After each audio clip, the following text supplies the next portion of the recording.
네, 복된 주일 이 시간에 여기까지 나오신 여러분들 위해 하나님의 크신 은혜가 함께하기를 진심으로 기원합니다. 네, 아울러 여러 가지 사정으로 영상으로 예배에 참여하는 모든 분들에게도 동일한 은혜가 있기를 기원합니다. 네, 오늘은 교회 설립 1주년 되는 그런 기념주일입니다. 네, 교회 개척한 지는 만 3년이 된 것이고요. 교회가 설립된 지는 1년이 된 것입니다. 그러니까 교회가 설립 요건을 갖추려면 세례교인이 15명 이상이 되었을 때 교회가 설립될 수가 있고, 교회가 설립된다라는 것은 그 자체적으로 헌금하는 것을 통해서 어느 정도 유지가 될 수 있다라는 그런 기준으로 해서 교회의 세례 성도가 15명 정도 되면 교회가 어느 정도 유지될 수 있을 것이다 생각해서 노회에서 교회에서 설립하도록 그렇게 해줍니다. 그래서 그 일들이 작년 12월 19일에 교회 설립 허락을 받아서 노회로부터 설립 예배를 드리게 되었고, 그로부터 1주년이 된 것 같습니다. 1주년이 된 것입니다. 1년 동안에 많은 일들이 있었던 것 같은데 하나님께서 우리들에게 가장 필요한 것들로 채우시고 인도해 주셨다 생각하면서 감사할 수 있는 그런 하루가 되었으면 좋겠습니다. 그리고 1년이 되는 그런 때에 우리 교회가 또 어떻게 성장하면 좋을까라고 해서 제 나름대로 많은 것들을 말씀드릴 수 있지만, 그러기보다는 오늘 말씀일기 본문에서 교훈한 것을 근거로 우리 교회는 앞으로 이렇게 좀 세워나갔으면 좋겠다, 이렇게 교훈받고 도전받는 그런 시간이 되었으면 좋겠습니다. 계속해서 우리는 소선지서 중에 하나인 스가랴 말씀을 읽어나갑니다. 스가랴 말씀, 우리 지난주에도 한번 개요를 살펴봤는데 또 새로 오신 분도 계시고 또 어린 친구들도 있으니까 다시 한번 복습하면서 스가랴서가 어떠한 내용인지 다시 생각해보고 오늘 말씀 읽어나가는 13장을 통해서 교훈받을 수 있는 것이 무엇인지 다시 한번 정리하도록 하겠습니다. 처음 보신 분들은 앞에 스크린을 보시면서 말씀을 좀 생각해 보시기 바랍니다. 스가랴서는 소선지서 중에 하나인데, 소선지서라는 것은 선지자 중에 말씀을 기록한 부분이 분량이 적기 때문에 소선지서로 분류되는 것이고, 그 선지서를 기록한 사람 중에 하나가 스가랴인 것입니다. 스가랴라는 그 말의 뜻은 여호와께서 기억하신다라는 그런 뜻이고, 스가랴 선지자가 활동할 때는 이스라엘 백성들이 하나님의 심판을 받아 포로로 끌려갔다가 다시 되돌아왔을 때, 그때 하나님의 말씀을 듣고 기록한 것입니다. 그래서 도표를 한번 보시면 처음 보시는 분도 있을 텐데 우리 계속해서 보면서 머릿속에 기억해 두시라, 이렇게 말씀드렸습니다. 우리 어린 친구들도 성경의 내용들을 역사적으로 좀 알아야 될 것이고, 또 어른 성도들도 초신자들은 성경의 연대를 잘 모를 수 있기 때문에 말씀을 통해서 성경을 하나하나 배운다, 이렇게 생각하면서 말씀을 집중해서 잘 들으시기 바랍니다. 이스라엘 나라가 왕이 세워진 때부터 계속적으로 한 나라로 있었던 것이 아니라 얼마 못 가고 세 번째 왕인 솔로몬 때 이 나라가 분열이 되었습니다. 북이스라엘과 남유대로 분열이 됐는데, 이 북이스라엘은 그 죄로 말미암아 하나님께서 아수르에 의해서 BC 722년경에 멸망을 시켜서 멸망을 당합니다. 남유다도 처음에는 좀 잘하는가 싶더니 계속적으로 북이스라엘의 죄를 따라서 우상 숭배하고 또 하나님의 말씀을 순종하지 않아 마찬가지로 바벨론에 의해서 586년에 멸망을 당합니다.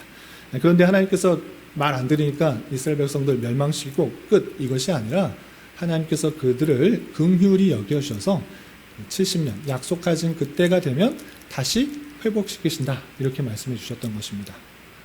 그때가 되어서 바벨론이라는 나라는 멸망하고 바사라는 나라가 되었을 때 포로로 끌려갔던 이스라엘 백성들이 다시 되돌아온 것이 BC 538년인 것입니다. 이 BC 538년 이후에 되돌아온 이스라엘 백성들은 가장 중심에 둔 것이 무엇인가? 우리가 하나님을 온전히 섬기지 못했기 때문에 멸망하였다. 그러니까 하나님을 잘 섬겨야겠다 생각하여서 성전 재건을 작업하는 일을 BC 536년에 시작하게 됩니다. 그러나 그 성전 재건 작업을 잘 시작할 수 있었을까요?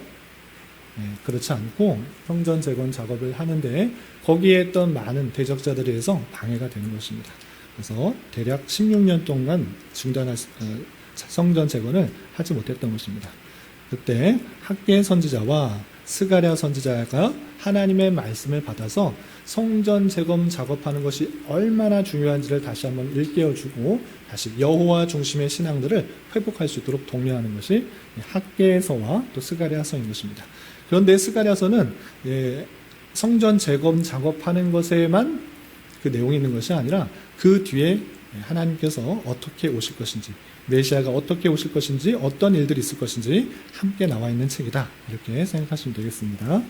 그래서 스가랴서의 주제는 성전 작업을 독려하고 메시아 왕국 도래와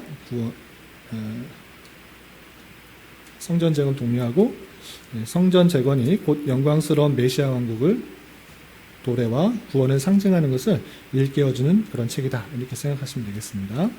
그래서 스가랴서를 두 부분으로 크게 나눌 수 있는데 1장부터 8장까지는 성전 작업을 독려하는 그런 내용들로 되어 있고 9장부터 14장까지는 성전 재건에 대한 그런 내용들은 많지 않습니다. 그러나 앞으로 오실 그 메시아가 어떻게 오실 것인지, 어떤 모습으로 오실 것인지, 또 오신 다음에 어떤 일들을 행하실 것인지 다양하게 예언되고 있는 그 모습을 볼 수 있습니다. 그래서 메시아 시대에 일어날 사건들을 통해서 메시아가 최종 승리할 것이다 라는 내용들로 되어 있는 것이 9장부터 14장까지입니다.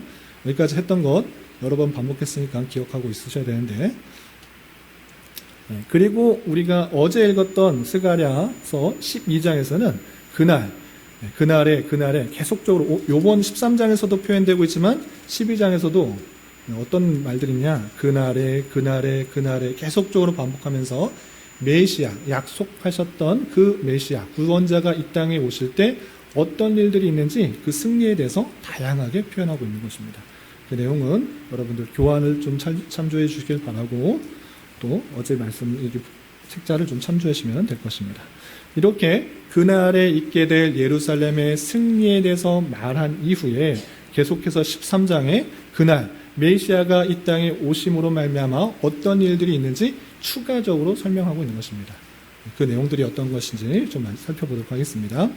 첫 번째, 그날에 메시아가 이 땅에 오심으로 말미암아 어떤 일이 있는가, 예루살렘을 정화하겠다라는 그렇게 말씀을 표현하고 있습니다. 13장 1절 말씀 같이 한번 읽어보겠습니다. 시작. 그날에 죄와 더러움을 씻는 셈이 다윗의 족속과 예루살렘 주민을 위하여 열리리라. 그날에 라고 했습니다. 여기 그날, 아까도 설명드린 것처럼 하나님께서 약속하신 그 하나님의 나라가 되기 위해서 메시아가 도래할 것을 표현하고 있는데, 메시아가 오게 되면 어떤 일이 있는가? 죄와 더러움을 씻는 셈이 다윗의 족속과 예루살렘 주민을 위하여 열리리라 라고 표현하고 있습니다. 이스라엘 백성들은 거룩에 대해서 상당히, 죄에 대해서 씻어지는 것, 거룩에 대해서 상당히 중요하게 생각했습니다. 그래서 죄를 지었을 때는 반드시 죄사함의 제사를 드려야 했고, 또 거룩함에 대해서 무너질 때는 정결례를 취해야 됐던 것입니다. 그래서 거룩한 물로 씻는 일이 있어야 되는데, 그날에 죄와 더러움을 씻는 셈이 다시 있어서 다윗의 족속 예루살렘 주민을 위하여 열리게 될 것이다. 그런 말미암아 다윗의 그 택하신 백성들이 하나님의 은혜로서 씻어지는 일들이 있을 것을 표현하고 있는 것입니다. 이건 누구를 뜻하는 것이겠습니까? 당연히 예수 그리스도께서 이 땅에 오심으로 말미암아 십자가에 달려 돌아가심으로 그 택하신 백성들의 죄가 씻어지게 되는 일이 있을 것을 예언하는 그런 말씀입니다. 뿐만 아니라 2절부터 6절까지는 그날에 있을 일들 중에 우상과 거짓 예언자들이 어떻게 될 것인지 또 설명하고 있습니다. 우리 첫 번째 2절 우상과 예언자들이 어떻게 되는지 계속 한번 읽어보겠습니다. 시작. 만군의 여호와가 말하노라. 그날에 내가 우상의 이름을 이 땅에서 끊어서 기억도 되지 못하게 할 것이며 거짓 선지자와 더러운 귀신을 이 땅에서 떠나게 할 것이라. 또 그날에 라고 표현하고 있습니다. 메시아가 도래한 그때가 되면 우상의 이름을 땅에서 끊어서 기억도 되지 못하게 할 것이다. 다양한 우상들이 그곳에 있었는데 이제 우상들이 끊어져서 이름조차 기억하지 못하게 될 것이다. 우상이 제거될 것이다 라고 예언하고 있는 것입니다. 뿐만 아니라 거짓 선지자, 더러운 귀신을 이 땅에서 떠나게 할 것이다 라고 하면서 여러 거짓 선지자들이 등장하고 또 더러운 귀신들이 이 땅에 두루두루 다녔는데 그때가 되면 떠나게 될 것, 제거하게 될 것을 표현하고 있는 것입니다. 계속해서 3절, 4절에서는 거짓 선지자, 그때 계속적으로 있었던 거짓 선지자가 예언하게 되면 어떤 일이 당하게 되는지 3절, 4절에 이렇게 표현하고 있습니다. 3절, 4절 계속해서 읽어보겠습니다. 시작. 사람이 아직도 예언할 것 같으면 그 낳은 부모가 그에게 이르기를 내가 여호와의 이름을 빙자하여 거짓말을 하니 살지 못하리라 하고 낳은 부모가 그가 예언할 때 칼로 그를 찌르리라. 그날에 선지자들이 예언할 때 그 환상을 각기 부끄러워할 것이며 사람을 속이려고 털옷도 입지 아니할 것이며 4절까지만 읽겠습니다. 거짓 선지자가 없어지게 끊어질 것이다 이렇게 말씀하셨는데 그럼에도 불구하고 그 거짓 선지자가 잘못된 예언을 하게 되면 어떻게 하는가? 그 낳은 부모가 그 예언한 그 자녀에게 이렇게 말합니다. 여호와의 이름을 빙자하여 어떻게 거짓말을 하느냐? 네가 여태까지도 거짓말을 했었는데 계속적으로 거짓된 말, 거짓된 예언을 하느냐? 너는 살지 못할 것이다. 그렇게 말하면서 예언할 때 심지어 부모가 자녀를 거짓 예언하는 그 자녀를 찌를 것과 같은 그런 일이 있을 거다라고 표현하고 있습니다. 그만큼 참된 진리가 나타나기 때문에 거짓된 예언들, 그것이 올바로 서지 못할 것을 표현하고 있는 것입니다.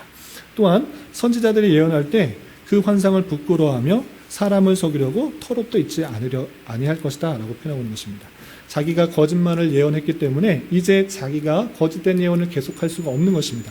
참된 진리가 드러났기 때문에 털옷을 입으면서 나는 신령한 사람이다 라고 표현하며 거짓 예언하는 것들 이제 더 이상 부끄러워서 못할 것이다 이렇게 표현하고 있는 것입니다. 참된 진리의 말씀들이 온전히 선포되고 또 있기 때문에 거짓 예언하는 그 모든 것들을 하나님께서 없애시겠다라고 하는 그런 표현들인 것입니다. 또한 거짓 선지자들이 이제 자신들이 얼마나 부끄러운지를 생각하면서 나는 그런 거짓 예언자가 아니다, 거짓 선지자가 아니다 라고 부인할 것을 5절과 6절에 이렇게 표현하고 있습니다. 5절, 6절 계속해서 읽어보겠습니다. 시작. 말하기를 나는 선지자가 아니요 나는 농부라. 내가 어려서부터 사람의 종이 되어노라 할 것이요 어떤 사람이 그에게 묻기를 내 두 팔 사이에 있는 상처는 어찌 됨이냐 하며 대답하기를 이는 나의 친구 집에서 받은 상처라 하리라. 나는 선지자가 아니다 라고 부인한 것입니다. 너 거짓 선지자 역할을 했던 그런 사람이 아니냐 라고 많은 사람들이 이렇게 물으면서 추궁할 때 선지자 아니다. 나는 어려서부터 농부였다. 나 선지자 역할 한 사람 없다라고 말하면서 자기를 부인하는 것입니다. 왜 그러는 것입니까? 자기가 말했던 것들이 다 틀리고 잘못된 것들이 만천하에 드러났기 때문에 자기가 그렇게 했던 것을 부인하는 것입니다. 그래서 나는 어려서부터 어려서부터 사람의 종이고 농부였다라고 하면서 자기를 부인하는 것입니다. 그렇다면 내 팔에 있는 상처는 무엇인가? 라고 물을 때 상처가 왜 있냐면 거짓 선지자의 상처가 팔에 왜 있는가? 라고 하면 그 거짓 선지자들 중에서는 신을 감동시키기 위해서는 자기를 해하면서 팔에 상처를 내면서 그 정성을 가지고 신을 감동시켜서 어떤 것을 하려고 했던 것입니다. 그러면서 너 팔에 있는 상처, 그 상처 네가 신을 만족시키면서 그랬대 연애했던 거 아니냐라고 물을 때 이거 그런 거 아니고 그냥 나의 친구 집에서 다친 거다라고 부인하고 부정하는 일이 있을 것을 표현하고 있는 것입니다.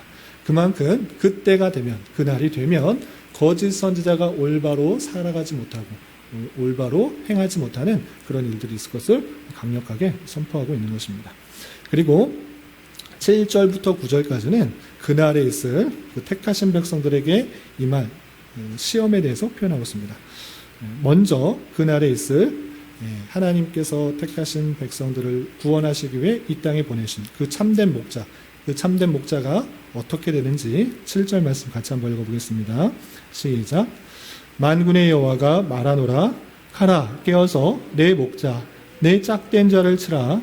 목자를 치면 양이 흩어리 지려니와 작은 자들 위해서 내가 내 손을 들이오리라. 내 목자 내 짝된 자가 누구이겠습니까? 다름 아니라 메시아 예수 그리스도를 뜻하는 것입니다. 가라 깨어서 내 목자 내 짝된 자를 치라 라는 것은 그 예수님께서 택하신 백성들을 위해서 십자가에 달려 돌아가실 것을 예표하고 있는 것입니다. 그렇게 칼이 공격하고 찌름으로 말미암아 핍박과 탄압을 받게 될, 그리고 십자가에 달려 돌아가게 될 것을 예표하고 있는 그 모습을 보였습니다. 그 목자, 참된 목자, 짝된 자가 치게 되면 어떤 일이 있느냐?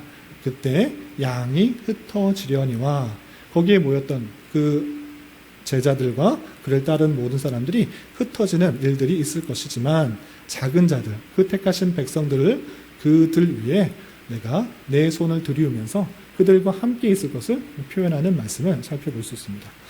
뿐만 아니라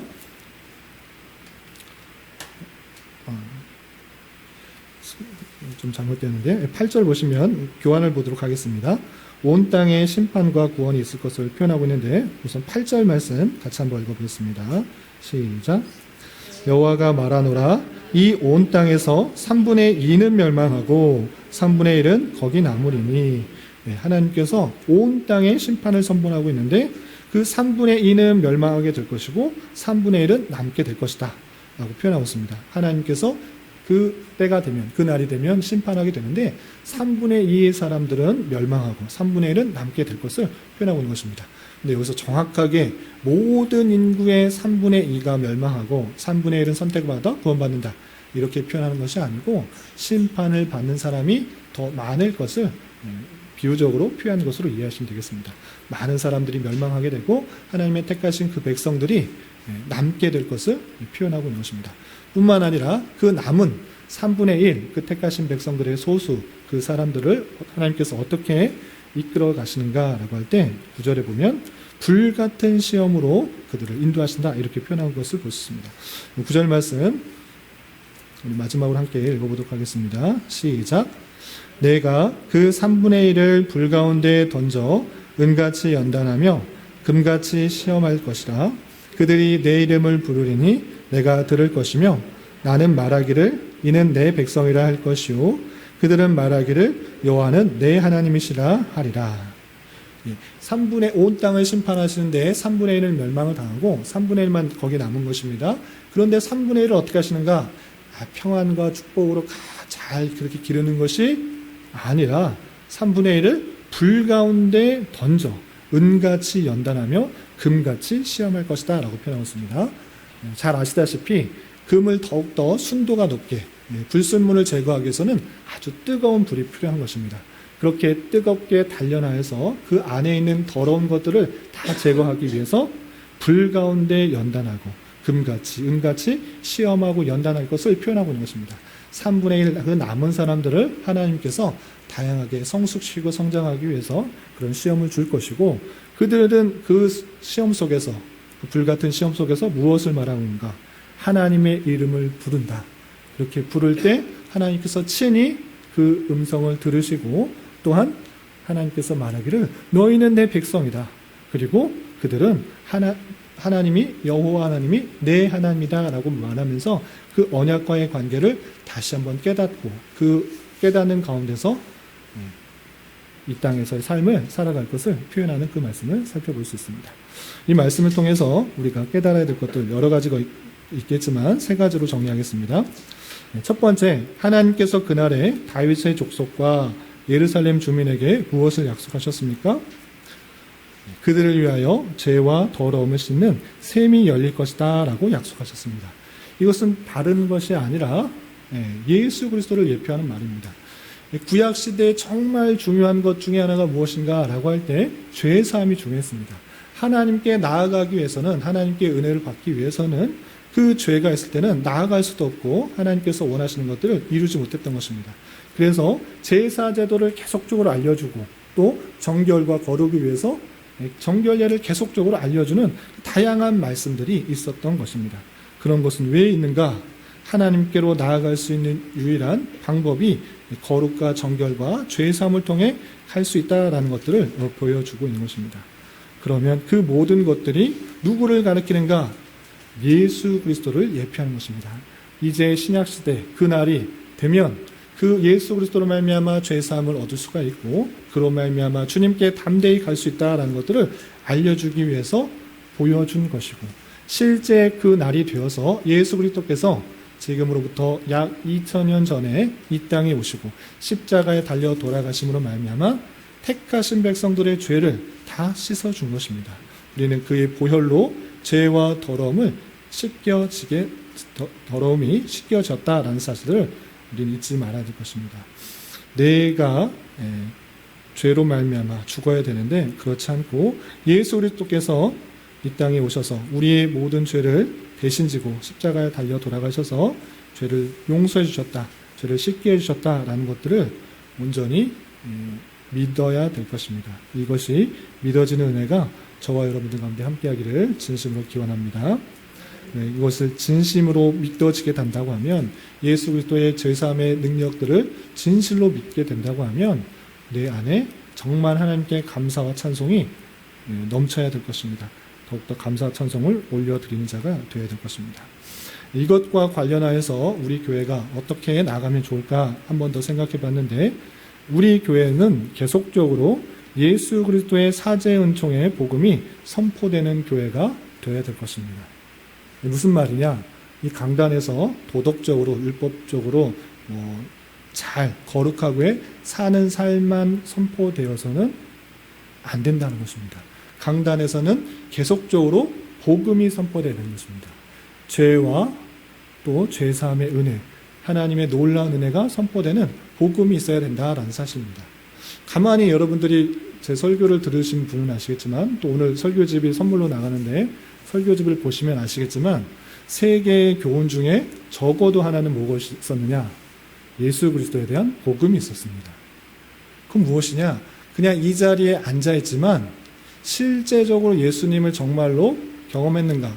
깊이 경험했는가? 죄사함의 은혜를 고백하고 있는가? 아닐 수가 있다라는 것입니다.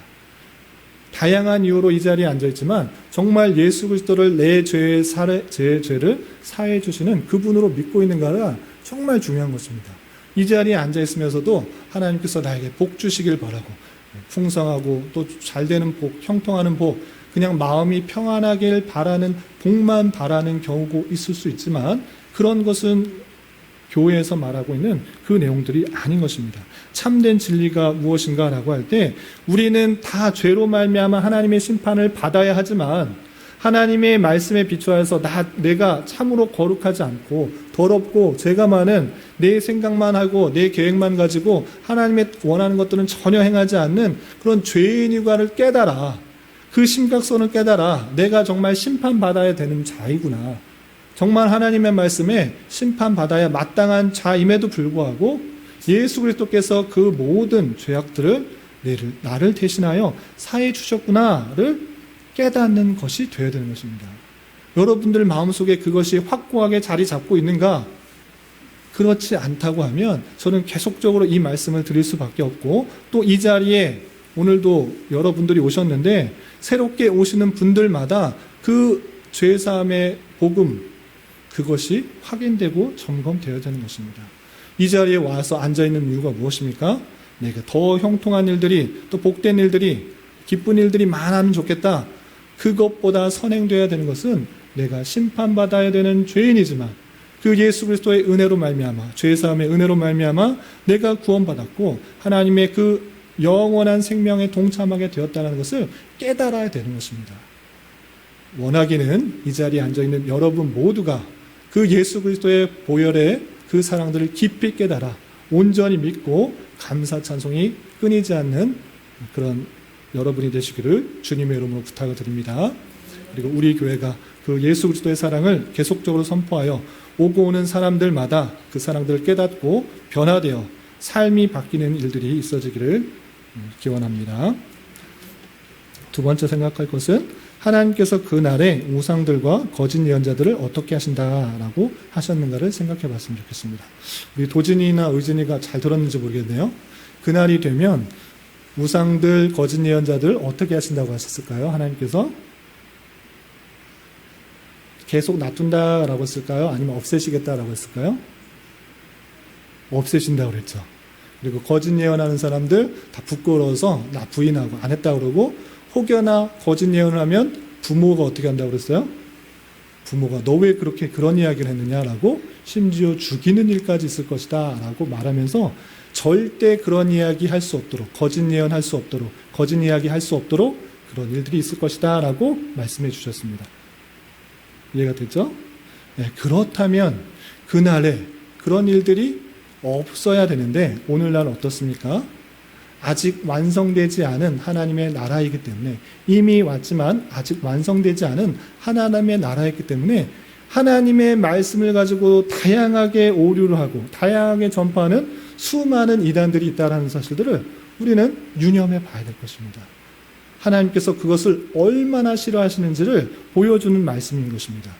이때만 그냥 스가랴에게만 거짓 예언하면 죽인다 이렇게 말하는 것이 아니라 모세의 율법에 보면 거짓 예언하는 자 가차없이 죽인다 이렇게 표현되고 있는 것입니다. 그만큼 율법이 표현될 때부터, 말씀이 선포될 때부터 하나님의 말씀이 그대로 잘 전해지어야 되는데 그렇지 않고 내 생각과 내 판단 또는 악한 영들에 이끌려서 다양하게 다르게 말하고 하나님에 대해서 다양하게 말하고 다른 쪽에 가게 하는 그 모든 것들에 대해서 말하는 날에 죽일 것이다 이렇게 분명히 표현되고 있는 것입니다. 신명기 18장 20절, 신명기 13장 6절부터 10절 그 내용을 잘 읽어보면 이미 하나님께서 거짓 선지자들에 대해서 경고하는 그 말씀들을 살펴볼 수가 있는 것이고, 또 하나님의 그 날, 그때가 되면 하나님께서 그 모든 것들을 제거하시겠다라고 하신 그 말씀들을 우리는 살펴볼 수가 있는 것입니다. 이미 왔지만 아직 완성되지 않은 그 거짓 선지자들의 죄함들, 없애버리는 것들이 이 완성되지 않은 기간 속에서 있는 줄 알아 우리 교회는 어떻게 되는가? 거짓 선지자들의 예언과 우상들을 섬기는 모습으로 가면 안 되겠다라는 사실들을 다시 한번 깨달아야 되는 것입니다. 하나님께서 교회를 진리의 기둥과 터로 세우실 때 우리가 정말 믿고 있는 하나님이 무엇인지를 잘 깨닫지 못하면, 정말 그 말씀대로 살아가지 않는다고 하면 쉽게 우상들, 쉽게 거짓 예언자들 가운데 빠질 수가 있다는 사실을 유념해 보아야 될 것입니다. 기독교 말씀, 그러니까 구약 성경을 가지고 나타난 다양한 종교들, 이슬람이니 또 유대교니 카톨릭 할 것 없이 그건 아예 다른 종교라 그냥 칭하고, 교회 안에, 기독교 안에 있으면서도 나타나는 수많은 이단들이 얼마나 많은지를 우리는 잘 살펴봐야 될 것입니다. 특별히 한국교회에 성경을 가지고 나타난 다양한 이단들, 잘못된 사상들, 그런 것들에 대해서 분별할 줄 아는 성도들이 되어야 될 것입니다. 아무 생각 없으면 그냥 목사들에 의해서, 아니면 큰 교회에 영향력이 있는 그런 목사들에 의해서 좌우될 수 있으나, 우리는 그런 것들을 어떤 것이 참인지 거짓인지를 분별할 수 있는 교회가 되어야 될 것입니다. 우리는 역사 속에서 전통 신앙 고백 아래 정리되어 온 성경의 말씀들을 부지런히 읽고 또 배워서 진리의 기둥과 터로서 역할들을 잘 감당해야 할 뿐만 아니라 오직 하나님께만 영광이 돌려지고 하나님만이 높여지는 교회로 세워져 나갈 것입니다. 이런 교회로 잘 세워져 갈 수 있는 저와 여러분 되시기를 주님의 이름으로 부탁을 드립니다. 그리고 한 가지 더 생각해 볼 것은, 하나님께서 그날이 되면 온 땅의 심판을 해서 3분의 2는 멸하고 3분의 1은 거기에 남게 되겠다, 남겠다라고 표현하고 있는데, 왜 3분의 1 하나님의 그 택하신 백성들, 구원함을 입은 백성들, 그 백성들을 평안하게 아주 안락하게 살겠다라고 말씀하신 것이 아니라 어떻게 하신다고 하셨습니까? 불 가운데 던져 은같이 연단하며 금같이 시험할 것이다 라고 표현하고 있습니다. 이 사실들을 잘 유념해야 되는 것입니다. 하나님을 믿으면 다 형통한다, 하나님을 믿으면 잘 된다, 아들도 잘 되고 딸도 잘 되고 부모도 잘 되고 이웃도 잘 되고 좋은 일만 있다, 그것은 기대이지만 그렇게 되지 않을 수도 있는 것입니다. 오히려 오늘 말씀에 있어서는 불 가운데 던져서 연단하겠다, 시험하겠다, 아주 뜨겁게 달구겠다, 너희 안에 있는 더러운 것, 거짓된 것, 잘못된 것 다 빼겠다, 이렇게 말씀하시고 있는 그 말씀들을 우리는 살펴봐야 될 것입니다. 그것은 하나님의 능력의 문제가 아니라 하나님의 지혜로운 섭리의 문제다라는 것들을 잊지 말아야 될 것입니다. 하나님께서 계시면 어떻게 이렇게 어려운 일이 닥칠 수 있습니까? 하나님의 택하신 백성들에게 이렇게 어렵고 힘들고 고난 일들이 어떻게 닥칠 수 있습니까? 낭망되는 일이 왜 찾아옵니까? 라고 불평과 불만하는 것이 아니라, 하나님이니까 그렇게 하신다, 택하신 백성들을 그렇게 연단하시고 훈련하신다. 그것이 택하신 백성들을 더욱더 성장시키시고 거룩해 하게 하시고 연단하시는 방법이다라는 사실들을 우리는 잊지 말아야 될 것입니다. 그렇기 때문에 우리는 하나님을 섬기면서 어떤 것을 기대해야 되느냐? 내 앞에 닥치는 여러 가지 어려움, 환난, 고난이 없게 해주십시오. 힘든 일 없게 해주십시오. 이렇게 기도하는 것이 아니라 때때로 찾아오는 알지 못하는 곤란, 환난, 어려움, 힘들, 낭망되는 사실들, 아픔들, 좌절되는 일들, 상처받는 일들, 그런 일들이 있을 때 주님을 찾게 해달라고, 잘 견디게 해달라고, 인내하게 해달라고, 하나님만 바라보게 해달라고, 세상 것 의지하지 않고 세상 것에 미련 갖지 않고 오직 하나님만 바라보고 하나님만 붙들며 승리하게 해달라고 기도하는 자가 되어야 되는 것입니다. 하나님께서 능력이 없어져서 그 어려움과 고난들을 못 치우시는 것이 아니라 그것을 통하여서 성도들을 연단시키신다. 불같은 시험들을 주셔서 은과 금같이 정련하시고 절연하여서 순금과 같이 거룩하고 또 아름답게 성장시키신다라는 사실들을 잊지 말아야 될 것입니다. 그런데 중요한 것은 이 사실들은 어느 정도 알 것입니다. 난 힘든 일들 있으면 하나님 붙들고 이겨나가야 된다. 여러 가지 어려운 일들 하나님 붙들고 이겨나가야 된다. 하나님께서 나를 연단시키시기 위해서 이런 어려움과 힘듦을 주셨구나 라고 머리로만 알기 쉽지만 여러분도 경험해 보았듯이 그 일들이 쉽습니까? 쉽지 않은 것입니다. 말처럼 그렇게 쉽지 않은 것입니다. 그 일들을 감당하기 위해서는 눈물이 쏟아지고 가슴이 메우고 아파오는 것입니다. 그런데 그런 일들을 홀로 감당하지 않도록 주기 위해서 하나님께서 교회로 부르신 것입니다. 우리가 교회를 이루어서 저 성도들을 저렇게 힘들고 어려운 일들이 있을 때 혼자 아파하고 힘들어하지 말라고 여러분들의 옆에 사람들을 두신 것입니다. 혼자는 그 일들을 절대 감당할 수 없습니다. 그 일들, 아픈 일들, 힘든 일들, 낭망되는 일들, 좌절되는 일들 혼자 감당할 수 없는 것입니다. 그렇기 때문에 하나님께서는 성도들을 모으셔서 서로 위로하고 격려하도록 하신 것입니다. 그 일들을, 그 연단하는 손길들을 잘 감당하도록 주님께서 우리를 택하시고 또 이곳에 부르셔서 주님의 한 가족이 되게 하신 것을 기억하시기 바랍니다. 여러분들은 어떻게 생각하실지 모르지만 하나님께서는 저와 여러분 우리 모두를 주님의 권속으로 생각하십니다. 권속이 무엇입니까? 가족입니다. 가족. 여러분들은 혼자 있는 것이 아니라 하나님의 한 가족이 되어서 여러분들의 옆에 있는 성도들 하나하나 아픈 마음들, 힘든 마음들 위로해주고 격려해주고 있는 것입니다. 오늘날 여러분들 실제 삶이 어떻습니까? 여러분들 앞집에 있는, 윗집에 있는, 옆집에 있는 성도들이 아니고 이웃들 잘 아십니까? 얼굴은 알 수 있고 또는 인사는 할 수 있지만 그들이 갖고 있는 아픔과 힘듦을 알 수 있습니까? 모르는 것입니다. 점점점 개인화되고 자기 가족만, 자기만 사는 그런 삶이 되어버렸습니다. 그런 속에서 사람은 온전히 살 수가 없는 것입니다. 힘들고 어려운 일들이 있을 때 하나님께서는 우리를 가족으로 만드시고 그 가족 안에서 힘든 일, 어려운 일들을 잘 감당하도록 한 것입니다. 여러분들 가족 있지 않습니까? 가족이 있을 때 그 사람들이 힘들고 어려웠을 때 난 모른다. 너 혼자 알아서 잘해라. 이렇게 합니까?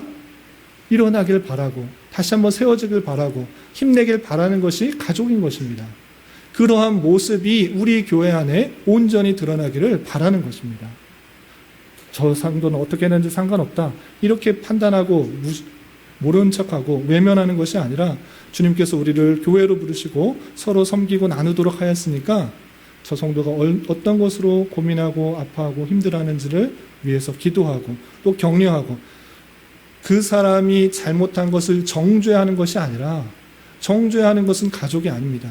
그것에 대해서 안타까워하고 바로잡도록 하는 것이 가족인 것을 알아 힘들고 어렵고 잘못된 것을 북돋아주고 돌보아주고 힘내도록 격려할 수 있는 우리 가족과 같은 교회가 되어야 될 것입니다. 다시 한번 말씀드리지만 주님께서 이곳에 부르시고 한 교회를 이루도록 하셨습니다. 나만을 생각할 것이 아니라 옆에 있는 성도들을 생각하며 그들에게 위로가 되어줄 수 있는 힘이 되어줄 수 있는 격려가 되어줄 수 있는 그런 관계로 주님의 한 권속으로서의 가족의 모습들이 잘 드러날 수 있는 우리 교회가 되기를 주님의 이름으로 부탁을 드립니다. 기도하겠습니다. 하나님 아버지 감사합니다. 오늘 말씀을 통하여 메시아가 이 땅에 오게 됨으로 시작되는 하나님의 나라에 있게 될 여러 가지 일들에 대하여 살펴보았습니다. 이런 말씀을 대하는 자로서 예수 그리스도께서 우리의 죄를 다 사해 주시고 주님의 백성 되게 하여 주신 것에 대하여 진정한 감사 찬송이 있게 하여 주시고 오직 하나님을 제대로 알고 바로 섬기는 신앙을 유지하게 하여 주시며 여러 가지 불같은 시험들이 있을 때 잘 인내하여 연단되고 또 오직 하나님을 믿고 의지하는 신앙으로 더욱더 성장하며 성숙하는 기회 될 수 있도록 인도하여 주시옵소서. 또한 이러한 성도들로 가득한 주님의 교회가 될 수 있도록 주님 인도하여 주시고 역사하여 주시옵소서. 예수님의 이름으로 기도 올리옵나이다. 아멘.